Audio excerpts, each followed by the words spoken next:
નમો લોહી સૌહરિહંતાણમ નમો લોહી સૌવિદાનમ નમો લોહી સૌઆયર્યાન નમો લોહી સૌજયાન નમો લોહી સૌત્રિકાળવતી શ્રાવણમ ઓમકાર બિંદુ સંયુક્ત નિત્યમ જયંતી યોગિન કામદમ ઔષધો છે ઓંકારાય નમો નમઃ મંગળમ ભગવાન મંગળમ ગૌતમોની મંગળમ કુંકુંદારી વિજેન્દ્રમોષ મંગળમ નમઃ સમયસારાય સ્વાનુભૂત્યા તથાસ્તિ ચિત સ્વભાવાય ભવાય સર્વમાં વિભાવ નિયુત નિરાકાર. શ્રીમદ નેમિચંદ્ર સિદ્ધાંતિ દેવ રચિત દ્રવ્ય સંગ્રહ, એમાં આપણે બૃહદ દ્રવ્ય સંગ્રહનો સ્વાધ્યાય કરી રહ્યા છીએ. બૃહદ દ્રવ્ય સંગ્રહની ગાથા 46 સુધી સ્વાધ્યાય થયો છે. આજે આગળ 47મી ગાથા લઈએ છીએ. 47મી ગાથામાં કહે છે કે ધ્યાન અભ્યાસ કરવાની પ્રેરક્ષા. ધ્યાન અભ્યાસ કરવાની પ્રેરક્ષા એટલે પ્રેરણા. સંસ્કૃતમાં ગાથા છે, વિવિધ મોક્ષ હેતુમ ધ્યાનેન પ્રાપ્નોતિ યત મુનિઃ નિયમાત તસ્માત પ્રયત્ન ચિત્તાઃ યુયમ ધ્યાનમ સ અભ્યસત.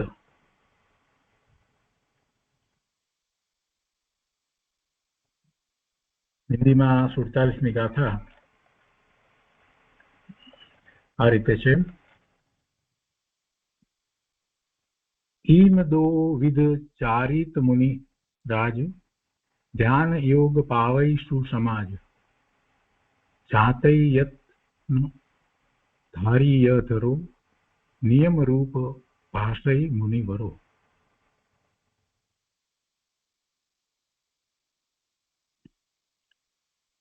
સુડતાલીસમી ગાથા સંસ્કૃતના અન્વયાર્થમાં કહે છે કે યત મુનિઃ, કારણ કે મુનિ નિયમાત દ્વિવિધમ અપી, મુનિ નિયમથી બંને પ્રકારના પણ, અપી કહ્યું છે ને એટલે પણ, મોક્ષ હેતુ ધ્યાનેન પ્રાપ્નોતિ, પણ મોક્ષના કારણોને ધ્યાનથી પ્રાપ્ત કરે છે. તસ્માત પ્રયત્નચિતા, તેથી તેમાં પ્રયત્નશીલ થઈને યુયમ કર્યું છે એટલે એનો અર્થ કર્યો છે તમે. ધ્યાનમ સમ અભ્યસત, તમે ધ્યાનનો સારી રીતે અભ્યાસ કરો. કારણ કે મુનિ નિયમથી બંને પ્રકારના પણ મોક્ષના કારણોને ધ્યાનથી પ્રાપ્ત કરે છે, તેથી તેમાં પ્રયત્નશીલ થઈને તમે ધ્યાનનો સારી રીતે અભ્યાસ કરો. ભાવાર્થમાં કહે છે, નિજ શુદ્ધ આત્મામાં એકતા રૂપ ધ્યાન કરવાથી નિશ્ચય વ્યવહાર મોક્ષ માર્ગ પ્રગટે છે એવો નિયમ. અને એના અંતર્ગત કહે છે, મુનિ દશાને ઉચિત ધ્યાનનું સામર્થ્ય પ્રગટ કરવાથી જીવને 7મું ગુણસ્થાન પ્રાપ્ત થાય છે. જો બે વાત લીધી છે, મુનિ દશાને ઉચિત, મુનિ દશાને યોગ્ય, મુનિ દશાને યોગ્ય જે ધ્યાન છે એની વાત કરી છે. એટલે ચોથા ગુણસ્થાને સમ્યક દર્શન થયા પછીથી મુનિ દશા અંગીકાર કરી છે. અને બાહ્યમાં એવું ચોખ્ખું દ્રવ્યલિંગ છે તો એને કેવું ધ્યાન હોય, તો એ મુનિ દશાને ઉચિત ધ્યાન એટલે 7મા ગુણસ્થાનનું ધ્યાન જે કહેવું છે, એટલા માટે એ ધ્યાનની વાત કરી છે. મુનિ દશાને ઉચિત, પછી આગળ કહે છે કે ધ્યાનનું સામર્થ્ય પ્રગટ કરવાથી જીવને 7મું ગુણસ્થાન પ્રાપ્ત થાય છે. એને ઉચિત છે એવું, અને એવું એનું સામર્થ્ય છે, પોતાના પૂર્ણ સામર્થ્ય પૂર્વક એ ધ્યાન કરે છે ત્યારે 7મું ગુણસ્થાન પ્રાપ્ત થાય છે. એમ નથી કે બાહ્યમાં 6ઠ્ઠું ગુણસ્થાન છે એટલે કે ચોખ્ખું દ્રવ્યલિંગ છે અને પછી ધ્યાન કરે છે એટલે 7મું થાય છે, એમ નથી. ચોથું ગુણસ્થાનનું ચોથું ગુણસ્થાન પણ રહે અને બાહ્યમાં છઠ્ઠા ગુણસ્થાન જેવી દશા હોય, અથવા તો અંતરંગમાં પાંચમું ગુણસ્થાન હોય અને બાહ્યમાં છઠ્ઠા ગુણસ્થાન જેવી દશા હોય. એટલે પૂર્ણ સામર્થ્યપૂર્વક એ સાતમું ગુણસ્થાન પ્રગટ કરે છે. મુનિ દશાને ઉચિત ધ્યાનનું સામર્થ્ય પ્રગટ કરવાથી જીવને સાતમું ગુણસ્થાન પ્રાપ્ત થાય છે અને તે નિર્વિકલ્પ દશાથી ખસીને, એટલે કે સાતમા ગુણસ્થાનમાં ધ્યાનમાં છે ત્યારે નિર્વિકલ્પ દશા છે, એ દશાથી ખસીને જ્યારે તે છઠ્ઠા ગુણસ્થાનમાં આવે છે એટલે સવિકલ્પ દશામાં છે, ત્યારે તેને 28 મૂળ ગુણ રૂપ વ્યવહાર મોક્ષ માર્ગ હોય છે. એટલે એનો અર્થ એ છે કે ત્યારે એની સભાનતા હોય છે. 28 મૂળ ગુણ સહિત વ્યવહાર મોક્ષ માર્ગ એટલે એવું ચારિત્ર તો છે, પણ સાતમા ગુણસ્થાને નિર્વિકલ્પ દશામાં એનું લક્ષ્ય નથી. અને જ્યારે એ ત્યાંથી ખસીને નિર્વિકલ્પ દશામાંથી ખસી અને સવિકલ્પ થાય છે ત્યારે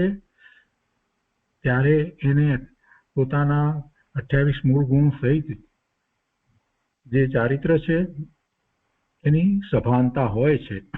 એટલે એ અપેક્ષાથી એમ કહ્યું છે કે ત્યારે તેને 28 મૂળ ગુણ રૂપ વ્યવહાર મોક્ષ માર્ગ હોય છે.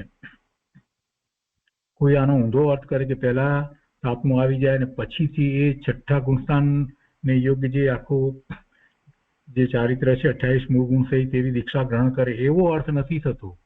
કેટલાક લોકો એમ અર્થ કરે કે સાતમું ગુણસ્થાન તો આવી ગયું ને પછી દીક્ષા લીધી, એમ હોય નહીં, એવો અર્થ નથી. અહીંયા તો એની સભાનતા દર્શાવવી છે.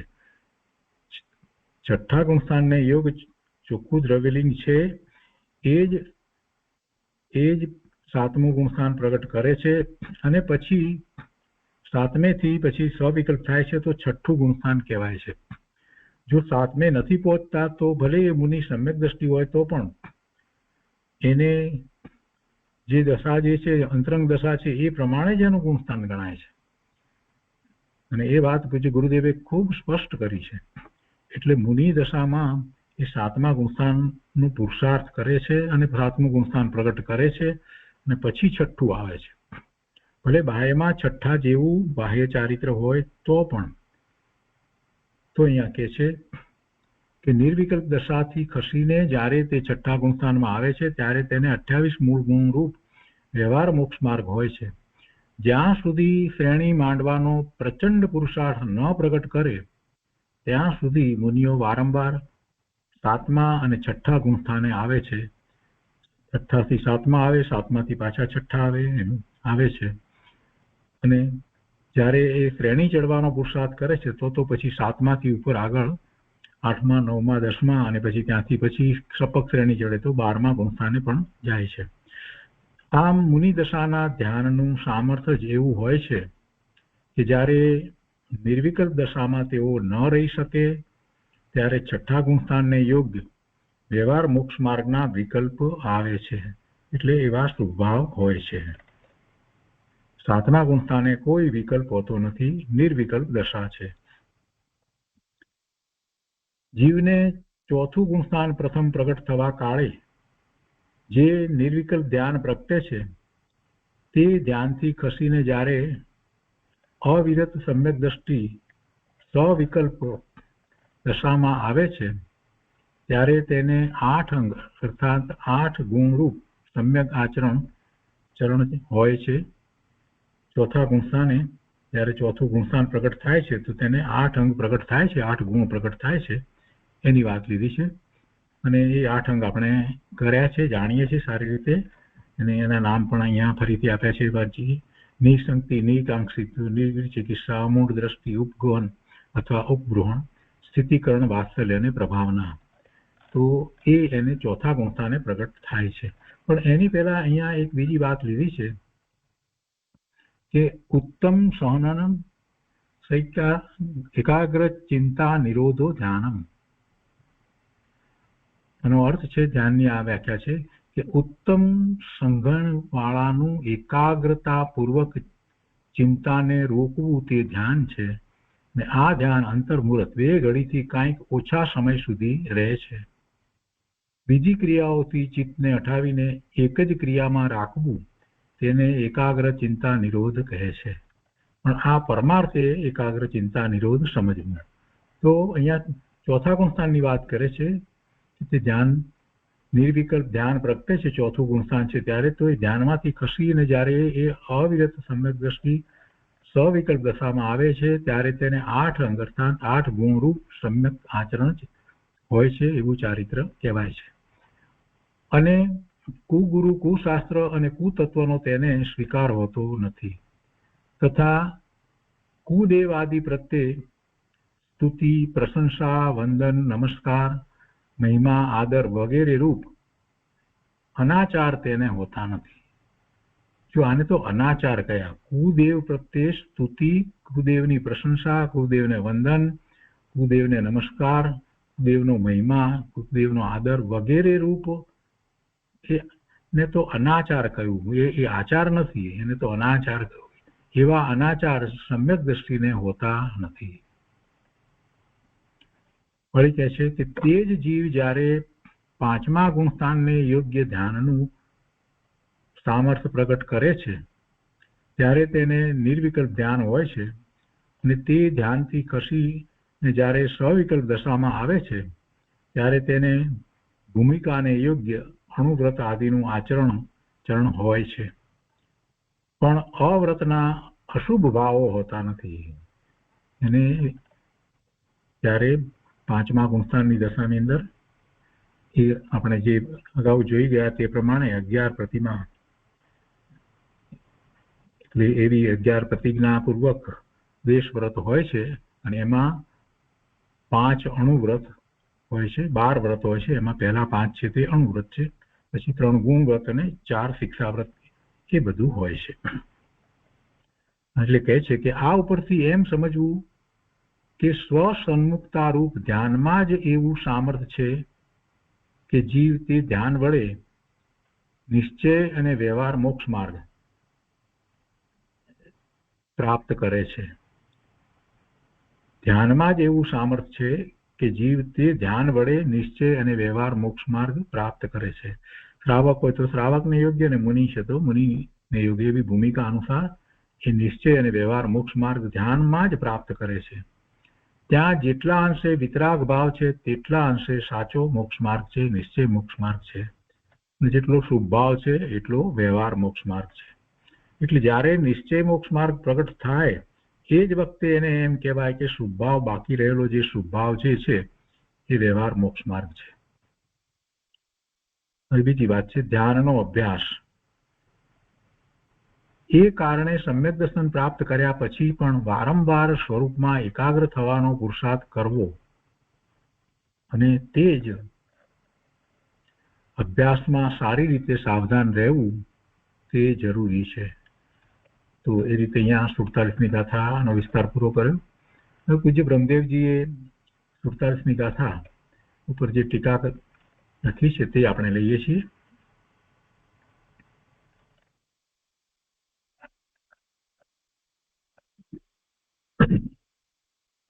47મી ગાથાના ગાથાર્થમાં કહે છે કે ધ્યાન કરવાથી મુનિ નિયમથી નિશ્ચય અને વ્યવહાર રૂપ મોક્ષ માર્ગ પામે છે. તેથી તમે ચિત્તને એકાગ્ર કરીને ધ્યાનનો સારી રીતે અભ્યાસ કરો. આમાં કહેવાનો આશય એ છે કે ધ્યાન કર્યા વિના વ્યવહાર મોક્ષ માર્ગ હોતો નથી. ધ્યાન કરવાથી મુનિ નિયમથી નિશ્ચય અને વ્યવહાર રૂપ મોક્ષ માર્ગ પામે છે. તેથી તમે ચિત્તને એકાગ્ર કરી અને ધ્યાનનો સારી રીતે અભ્યાસ કરો. બહુ સ્પષ્ટ વાત કરી છે ધ્યાન માટેની.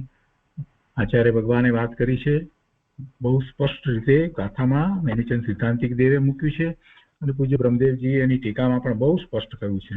અને છતાંય કેટલાય લોકો ધ્યાનના અભ્યાસની વાત કરીએ તો એમ કે છે કે એવો કોઈ અભ્યાસ હોય નહીં, એ તો થઈ જાય.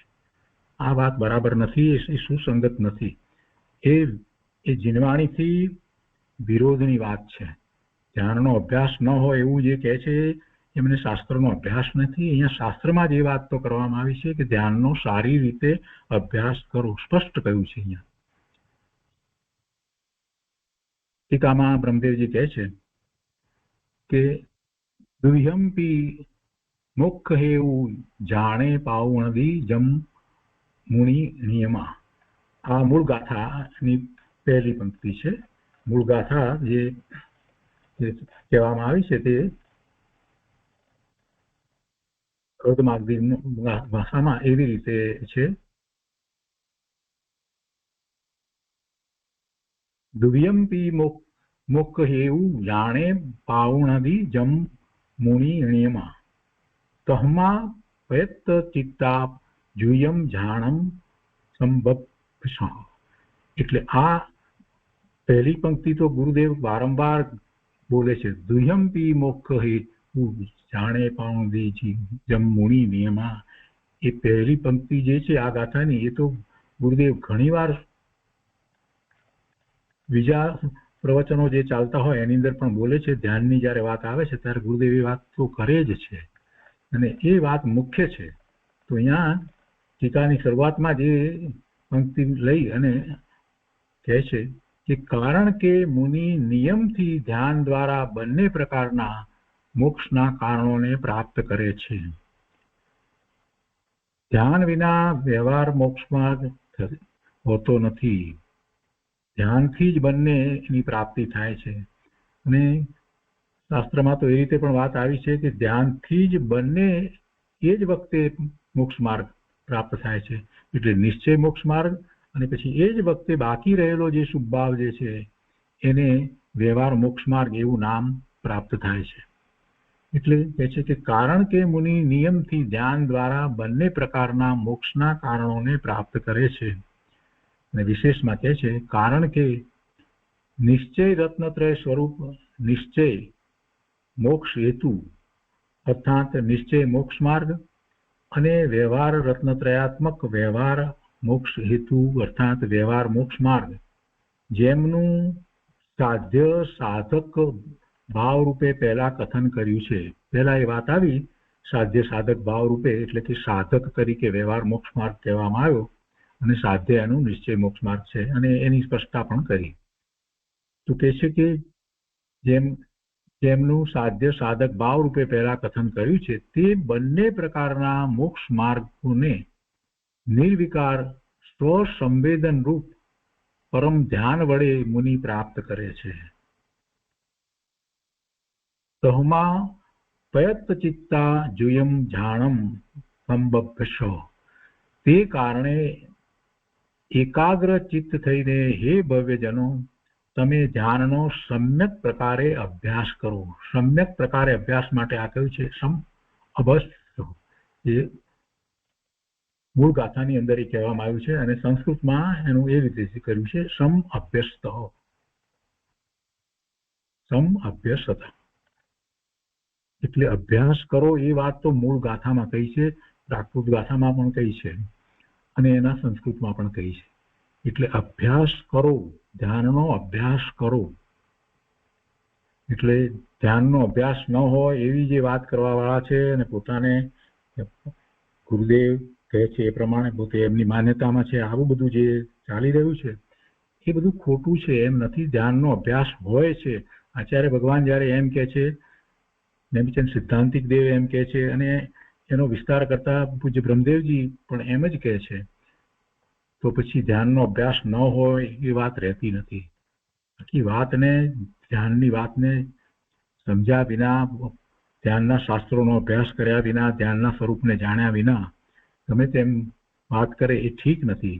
અને ધ્યાનનો અભ્યાસ કરો આવી વાત છે એટલે તો કૃપાળુદેવે પણ 416માં પત્રની અંદર ધ્યાનની વિધિ બતાવી છે. ધ્યાન નથી એ વાત જ નથી રહેતી. આ 47મી ગાથામાં તો સ્પષ્ટ કહ્યું છે. શું કહે છે કે તે બંને પ્રકારના મોક્ષ માર્ગને નિર્વિકાર સ્વસંવેદન રૂપ પરમ ધ્યાન વડે મુનિ પ્રાપ્ત કરે છે. એટલે એનો અર્થ એમ થયો કે પહેલા વ્યવહાર ધ્યાન હતું ને એ સાધક છે ને એના દ્વારા એટલે વ્યવહાર એવો કરતા કરતા નિશ્ચય મોક્ષ માર્ગ પ્રગટે એ વાત નથી. કેમ કે જ્યારે એ ધ્યાન કરે છે ત્યારે જ એ બંને એટલે કે નિશ્ચય અને વ્યવહાર મોક્ષ માર્ગ પ્રગટે છે.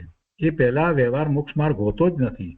એ તો પછી એ રીતે કથનમાં લેવામાં આવ્યું કે જ્યારે એને બંને મોક્ષ માર્ગ પ્રગટ થાય છે ત્યારે એમ કહેવાય છે કે પૂર્વે જે એને ભાવ કર્યા હતા, જે શુભ ભાવ વગેરે જે શુદ્ધ ભાવે થવા માટેનો જે પુરુષાર્થ કર્યો હતો એને પછી એને ઉપચારથી એમ કહેવામાં આવે છે કે એ વ્યવહાર મોક્ષ માર્ગ છે તે સાધક છે અને નિશ્ચય મોક્ષ માર્ગ તે સાધ્ય છે.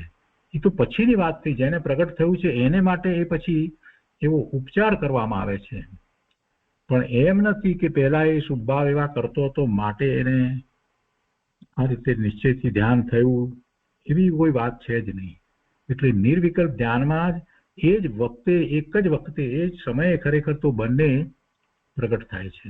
નિશ્ચયથી ધ્યાન થાય છે ત્યારે નિશ્ચય મોક્ષ માર્ગ છે, અને નિશ્ચય મોક્ષ માર્ગની શરૂઆત થઈ છે એ જ વખતે બાકી રહેલો શુભભાવ જે છે એના માટેનો જે શુભભાવ જે છે એને વ્યવહાર મોક્ષ માર્ગ કહેવામાં આવે છે.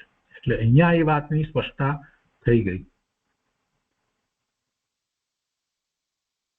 એ છે અહીંયા કે સાધ્ય સાધક ભાવે પહેલા કથન કર્યું હતું તે બંને પ્રકારના મોક્ષ માર્ગોને નિર્વિકલ્પ સ્વસંવેદન રૂપ પરમ ધ્યાન વડે મુનિ પ્રાપ્ત કરે છે.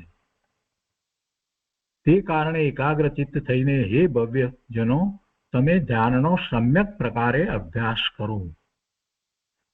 વિસ્તારથી કહીએ તો તે કારણે દેખેલા, સાંભળેલા અને પૂર્વે અનુભવેલા અનેક મનોરથ રૂપ સમસ્ત શુભાશુભ રાગાદી વિકલ્પ જાળનો ત્યાગ કરીને પરમ સ્વાસ્થ્યથી ઉત્પન્ન સહજ આનંદ જેનું એક લક્ષણ છે એવા સુખ અમૃતના રસાસ્વાદના અનુભવમાં સ્થિર થઈને તમે ધ્યાનનો અભ્યાસ કરો. અહીંયા એક સ્પષ્ટતા લીધી છે. અહીંયા સાધ્ય સાધક ભાવ વિશે જે વાત આવી ગઈ છે પહેલા પણ, છતાં અહીંયા છે કે સાથે બંને રહે છે, તેથી સહચારી સહકારી નિમિત્ત સાધન કહેવામાં આવે છે. પણ તે નિશ્ચય સાધન નથી, તે તો શુભાશુભ બંધનું કારણ છે, પરિહરવા યોગ્ય છે, મહાત્મ્યથી વારવા યોગ્ય છે. એ 85 ગાથામાંથી વાત લેવી છે. તો એ રીતે આ 47મી ગાથા ની ટીકા અહીંયા પૂરી થઈ. હવે આ ગાથા ઉપર પૂજ્ય ગુરુદેવ કાંજી સ્વામીએ જે વિસ્તાર કર્યો છે તે આપણે લઈએ.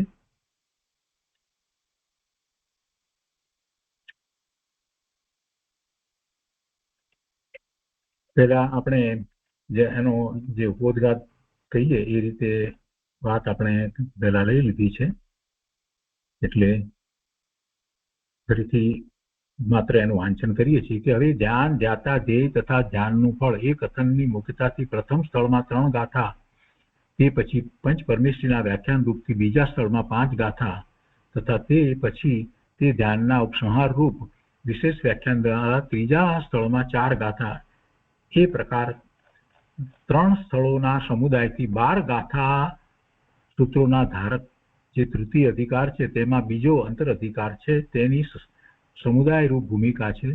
તેમાં પ્રથમ નિશ્ચય તથા વ્યવહાર મોક્ષ માર્ગને સાધવા વાળું જે ધ્યાન છે તેનો અભ્યાસ કરો એમ ઉપદેશ આપે છે. બરાબર. આ ગયા સ્વાધ્યાયમાં આ વાત આપણે વાંચનમાં લીધી હતી. તો 47મી ગાથા ઉપર પછી ગુરુદેવ કાંજી સ્વામીએ જે વિસ્તાર કર્યો છે તે આપણે લઈએ છીએ. અહીંયા ગાથા ભાવાર્થ એમાં ગુરુદેવ કહે છે કે મુનિ ધ્યાન કરવાથી જે નિયમથી નિશ્ચય અને વ્યવહાર રૂપ બંને મોક્ષ માર્ગ તેને પામે છે, તે કારણથી હે ભવ્ય જીવો તમે ચિત્તને એકાગ્ર કરીને ધ્યાનનો અભ્યાસ કરો. અહીં મુનિની મુખ્યતાથી વાત છે. ધ્યાન એટલે શું? આત્મા જ્ઞાન આનંદ છે તેની દ્રષ્ટિ અને રમણતા કરવી તે ધ્યાન છે. એની દ્રષ્ટિ અને રમણતા કરવી તે ધ્યાન છે. માત્ર બોલવું એ ધ્યાન નથી. બોલવાથી કાંઈ થતું નથી. આત્મા જ્ઞાન આનંદ છે, જ્ઞાન આનંદ છે બોલ્યા કરે આખું જીવન, આત્મા આવો છે એથી કાંઈ ધ્યાન થતું નથી. તો એની દ્રષ્ટિ એટલે એ તરફ ઉપયોગ વળવો ત્યારે એની દ્રષ્ટિ થાય, અને એમાં રોકાઈ રહેવું ત્યારે રમણતા થાય. મુનિને તો એવી રમણતા હોય છે. આત્મા જ્ઞાન આનંદ છે તેની દ્રષ્ટિ અને રમણતા કરવી તે ધ્યાન છે. સમજ્યા વિના કહેવાતા ધ્યાનમાં બેસી જાય તે ધ્યાન નથી. જેને આત્માનું જ્ઞાન ભાન નથી અને બીજા અન્ય મતમાં બીજી જગ્યાએ બધા ધ્યાન કરે છે, તો એ કાંઈ ધ્યાન હોતું નથી. સમજ્યા વિના કહેવાતા ધ્યાનમાં બેસી જાય તે ધ્યાન નથી. પણ જેને આવો શાસ્ત્રનો ખૂબ અભ્યાસ કર્યો છે, વસ્તુ સ્વરૂપને સમજ્યા છે, આત્માના સ્વરૂપને જે બરાબર સમજી સ્વીકારી અને એને પોતાની પર ઉતાર્યું છે એ જ ધ્યાન કરી શકે છે, બીજા ધ્યાન કરી શકતા નથી. અને એ માટે પણ આત્માના સ્વરૂપને જેવું સ્વરૂપ છે, જે ધ્યેય છે એને પણ સમજવાનું છે અને એની પ્રક્રિયાને પણ સમજવી જોઈએ. અને એ પ્રક્રિયાને સમજવા માટે ધ્યાનના શાસ્ત્રોનો પણ સારી રીતે અભ્યાસ કરવો જોઈએ. એ વિના કાંઈ ધ્યાન થતું નથી. માત્ર આત્માના સ્વરૂપને જાણ્યું માહિતી રૂપે એટલે ધ્યાન થઈ જાય એવું પણ વસ્તુનું સ્વરૂપ નથી.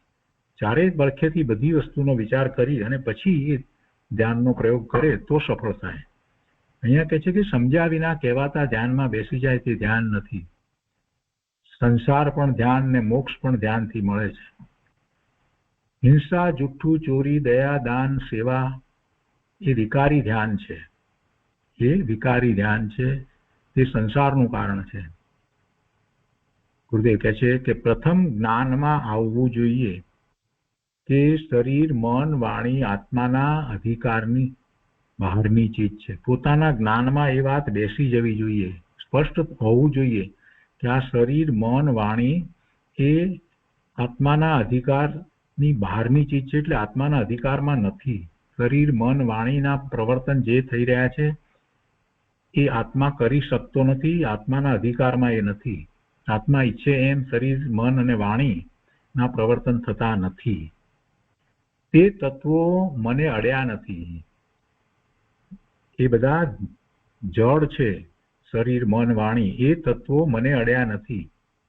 દરેક તત્વ પૃથક પૃથક છે એમ દ્રષ્ટિમાં આવે અને પર સન્મુખનું ધ્યાન છૂટી,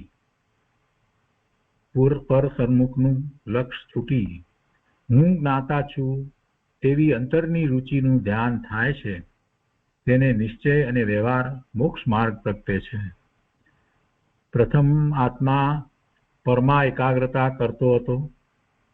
દેશનું કરવું, શરીરનું કરવું, એવી રીતે તે વિકારમાં અટકતો, તે ભૂંડું ધ્યાન હતું. એ ખરેખર સાચું ધ્યાન ન હતું, એને તો ભૂંડું ધ્યાન કહ્યું, જેને કારણે એને રાગ અને દ્વેષ થતા હતા અને એને કારણે એને પુણ્ય અને પાપના બંધ પડતા હતા. એ તો ભૂંડું ધ્યાન હતું.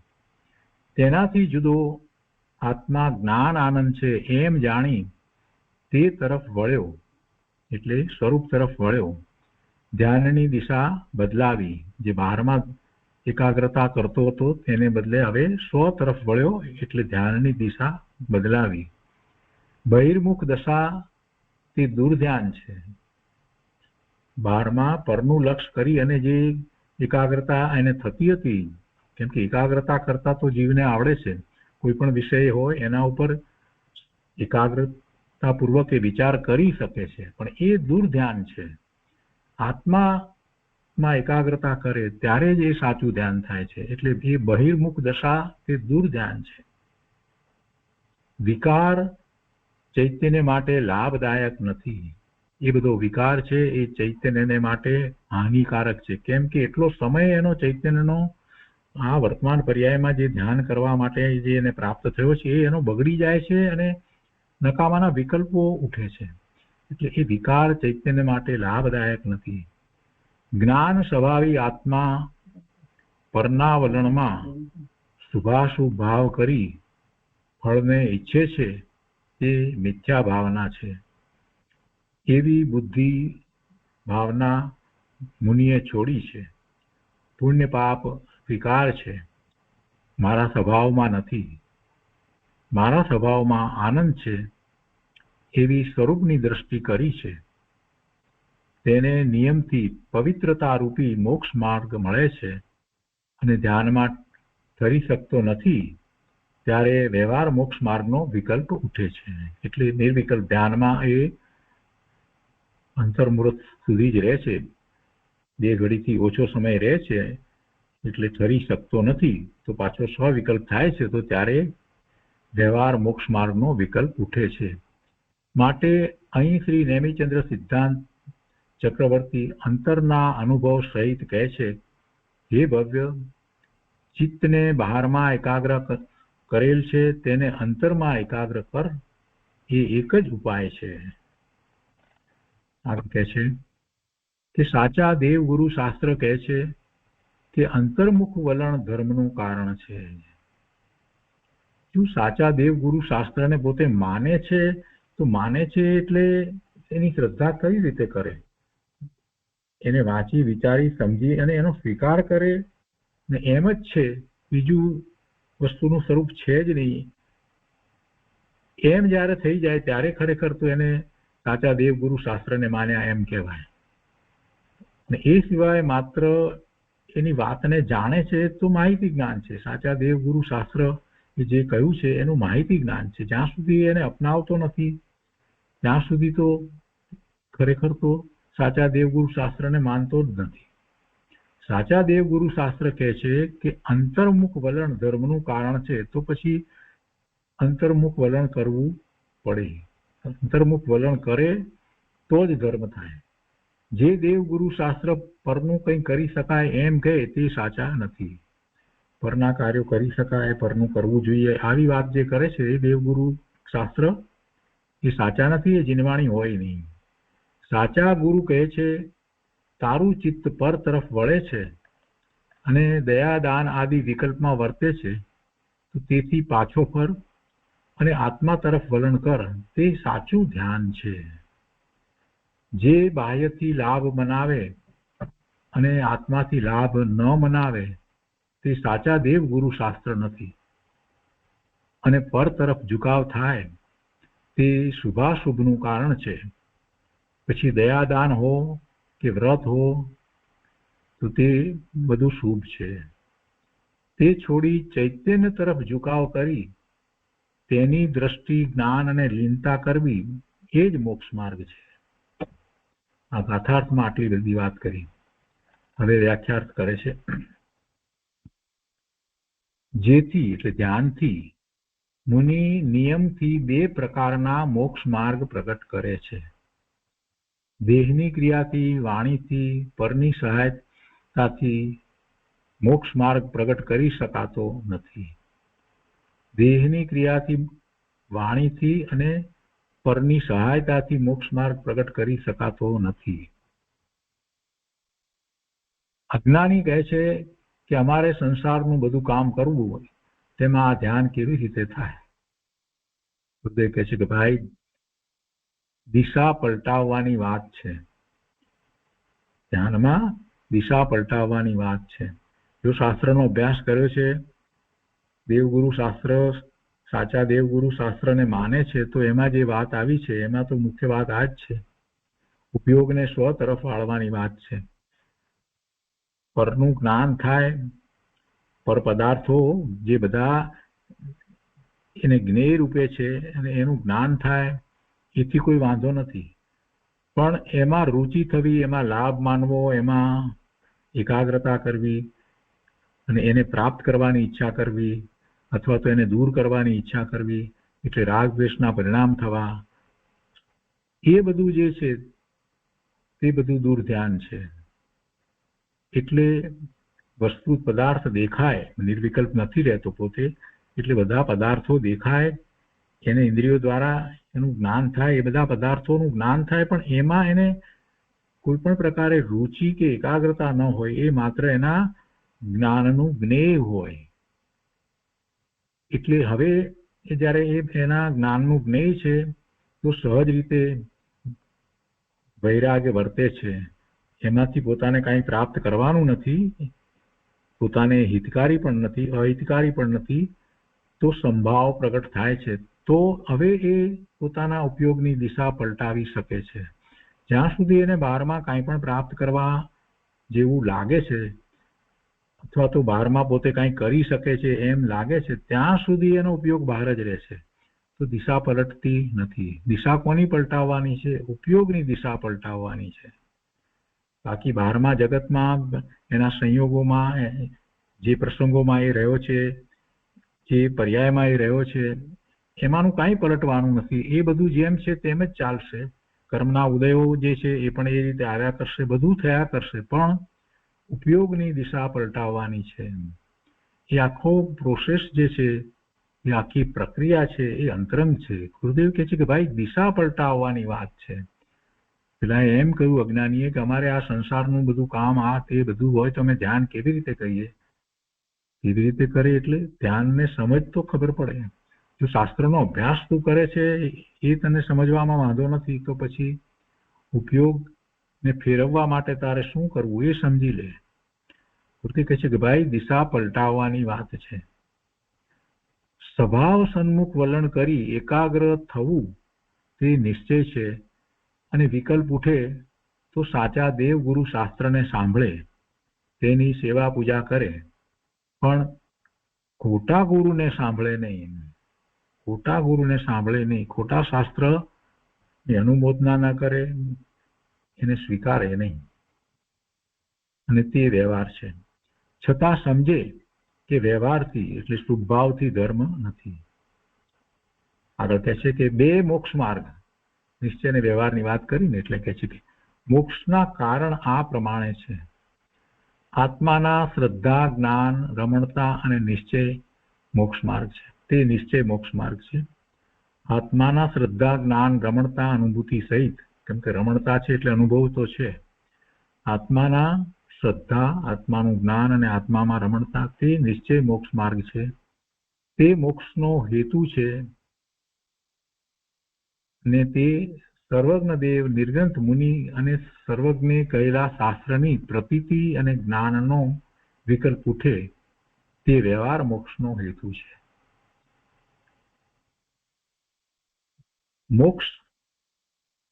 મોક્ષની વાત કરે છે તો કહે છે કે જે નિશ્ચય મોક્ષ માર્ગ જે છે તે જ મોક્ષનું કારણ છે. એ મોક્ષનું કારણ છે, એ મોક્ષનો હેતુ છે. અને સર્વજ્ઞ દેવ, નિર્ગ્રંથ મુનિ અને સર્વજ્ઞે કહેલા શાસ્ત્રની પ્રતીતિ, એની શ્રદ્ધા અને જ્ઞાનનો વિકલ્પ ઉઠે તે વ્યવહાર મોક્ષનો હેતુ છે. એટલે એ સાથે રહેલું છે એટલે એને વ્યવહાર મોક્ષ માર્ગ કહેવામાં આવે છે. એ વ્યવહાર મોક્ષનું કારણ થાય છે. આ બંને મોક્ષ માર્ગ કહેવાઈ ગયા છે. વ્યવહાર મોક્ષ માર્ગ અને નિશ્ચય મોક્ષ માર્ગની વાત અગાઉ આવી. પુણ્ય પાપ વિનાના નિજ સંવેદન સ્વરૂપ આત્માનું ધ્યાન કરીને તે પ્રાપ્ત થાય છે. અંતરના ધ્યાનથી બંને મોક્ષ માર્ગ પ્રાપ્ત થાય છે. એ જ ક્રિયા છે. અજ્ઞાનીને આ વાત બેસતી નથી. અનંતવાર દિગંબર મુનિ થયો, 9મી ગ્રહવેતે ગયો, પણ આત્મા શું છે તેની ખબર નથી. એટલે અનુભવ સહિત આત્મા શું છે તેની ખબર નથી. માહિતી જ્ઞાન હોય પરંતુ જેવો આત્મા છે તેવો અનુભવમાં આવ્યો નથી. એટલે સમ્યક દર્શન નથી. આત્મા શરીરને ચલાવે અને પુણ્ય પાપથી કલ્યાણ થશે એમ અજ્ઞાની માને છે. જૈન દર્શન એટલે કે વસ્તુ સ્વરૂપ શું છે તેની તેને ખબર નથી. આત્મા જ્ઞાન આનંદ સ્વરૂપી છે. શક્તિ એ પરમાત્મા રૂપે છે. પર્યાયમાં વિકાર છે. તે વિકારની રુચિ છોડી જ્ઞાન આનંદની રુચિ કરી એકાગ્રતા કરતા બે મોક્ષ માર્ગ પ્રગટે છે. વ્યવહાર મોક્ષ માર્ગ જ્યારે નિશ્ચય મોક્ષ માર્ગ પ્રગટે છે ત્યારે જ પ્રગટ્યો કહેવાય છે. એક જ પંથ છે. એક હોય ત્રણ કાળમાં પરમાર્થનો પંથ. કૃપાળુદેવે એમ જ કહ્યું છે. પર્યાયમાં રાગ દ્વેષ થાય છે. તેની રુચિ છોડીને કહો કે પર્યાયની બુદ્ધિ છોડીને કહો જ્ઞાન જ્ઞાનથી અનુભવાય છે.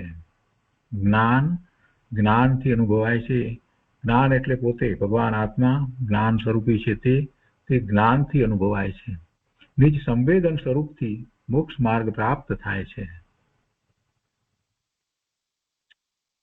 અજ્ઞાનીને આ વાત બેસતી નથી.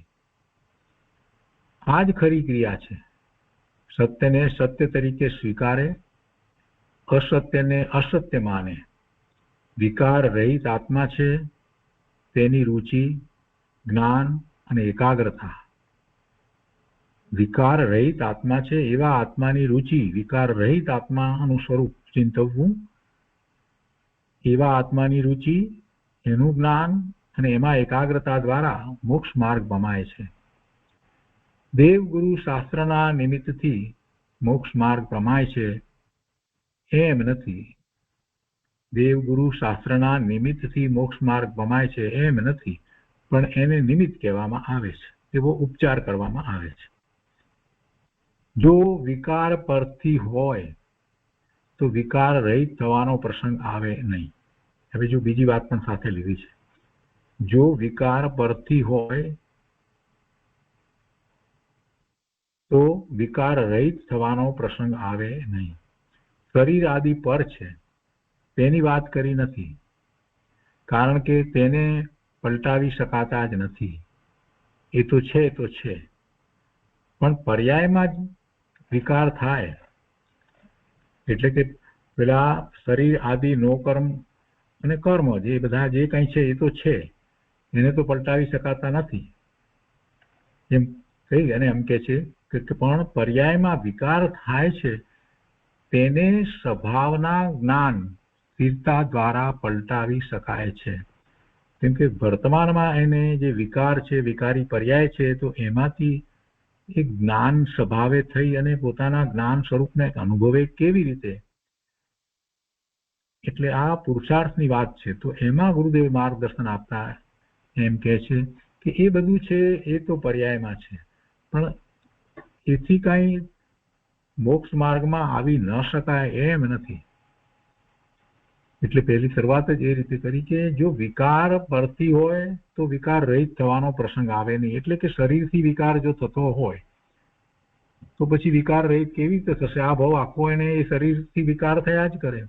એ જ રીતે જો કર્મથી વિકાર થતો હોય તો પછી કર્મના ઉદયો તો છેક સુધી આવશે, તો પછી વિકાર જ થયા કરશે. તો કે છે એમ નથી. શરીર આદિ છે નો કર્મ, અને બીજા જે કર્મ જે છે એના ઉદયો પણ આવે છે. ઘાતી કર્મની આટલી પ્રકૃતિ 101 પ્રકૃતિ છે, એમાંની કેટલી બધી પ્રકૃતિના બંધ કર્યા છે, એના બધા ઉદયો આવે છે. તો એ બધું તો છે, એને કાંઈ પલટાવી શકાય એવું અત્યારે નથી. જે કર્મ ઉદયમાં આવ્યા એને પલટાવી શકાતા નથી. તો કે છે કે કારણ કે તેને પલટાવી શકાતા જ નથી, પણ પર્યાયમાં એને કારણે વિકાર થાય છે એમ માનવામાં આવશે તો વિકાર કેવી રીતે ટાળશે? એટલે કે છે કે એ વિકાર છે પર્યાયમાં જીવને થયો છે, વિકાર એ જીવની પોતાની પર્યાયમાં થયો છે. એ વિકાર એને કારણે નથી, પેલા તો રહેવાના જ છે, એ કાંઈ જવાના નથી.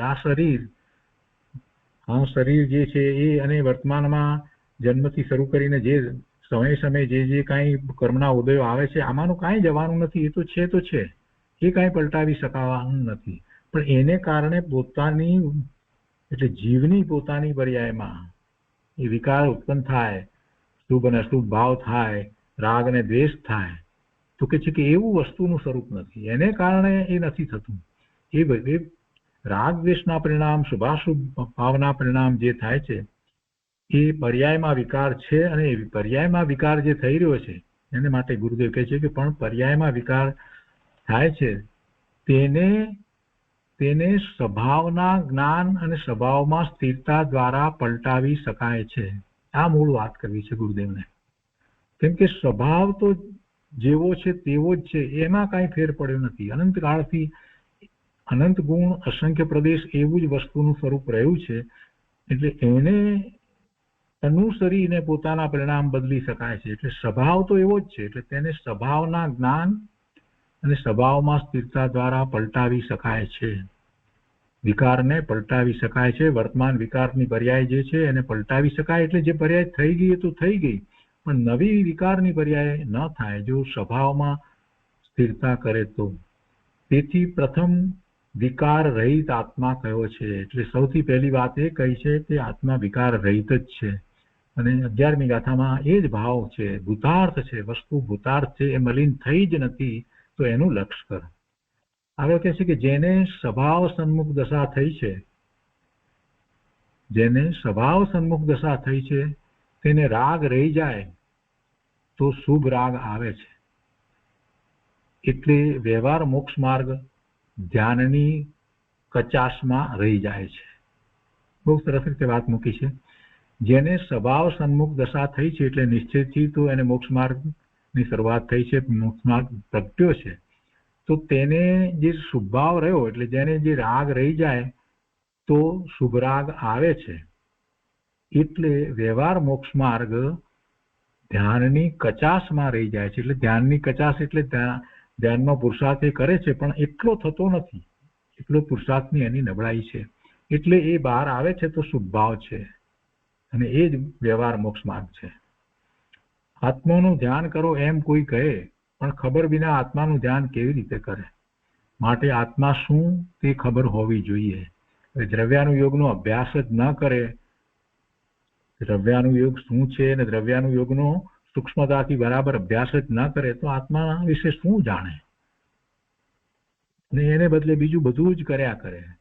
અમે કૃપાળુદેવને માનીએ છીએ, કૃપાળુદેવને માનીએ છીએ, પણ કૃપાળુદેવે તો 20 શાસ્ત્ર એવા કયા છે કે જેનો ઓછામાં ઓછો આટલા 20 શાસ્ત્રનો તો અભ્યાસ કરવો જ. એમાં કેટલા બધા દ્રવ્યાનુયોગના શાસ્ત્રના અભ્યાસની વાત કરી છે, પણ એ કરવું નથી ને ભક્તિ લઈને બેસી જાય છે. પણ એટલે એ વાત પણ બરાબર નથી.